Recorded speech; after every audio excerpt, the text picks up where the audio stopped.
मंगलवार के दिन आने वाले प्रदोष व्रत को मंगल प्रदोष या भूम प्रदोष कहते हैं। इसकी कथा इस प्रकार से है। एक नगर में एक वृद्धा रहती थी। उसका एक ही पुत्र था। वृद्धा की हनुमान जी पर गहरी आस्था थी। वह प्रत्येक मंगलवार को नियम पूर्वक व्रत रखकर हनुमान जी की आराधना करती थी। एक बार हनुमान जी ने उसकी श्रद्धा की परीक्षा लेने की सोची।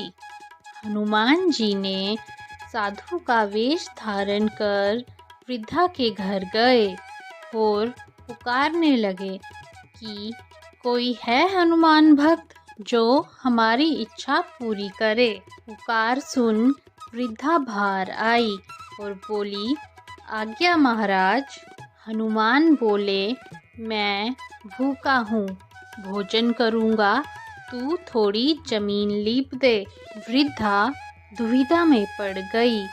हाथ जोड़कर बोली, महाराज, लीपने और मिट्टी खोदने के अतिरिक्त आप कोई दूसरी आज्ञा दे, मैं अवश्य पूर्ण करूँगी।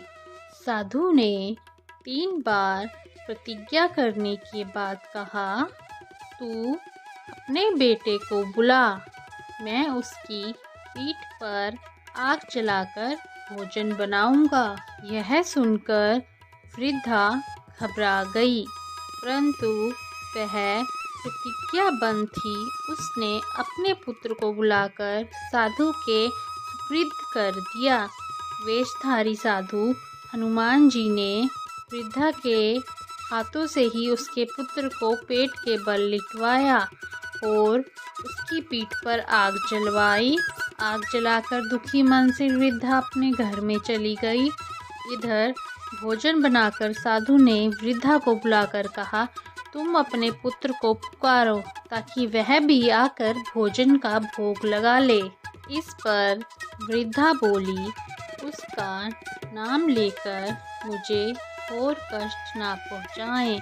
लेकिन जब साधु महाराज नहीं माने तो वृद्धा ने अपने पुत्र को आवाज़ लगाई। अपने पुत्र को जीवित देखकर वृद्धा बहुत आश्चर्य हुआ और वह साधु के चरणों में गिर पड़ी। हनुमान जी अपने वास्तविक रूप में प्रकट हुए और वृद्धा की भक्ति का आशीर्वाद दिया।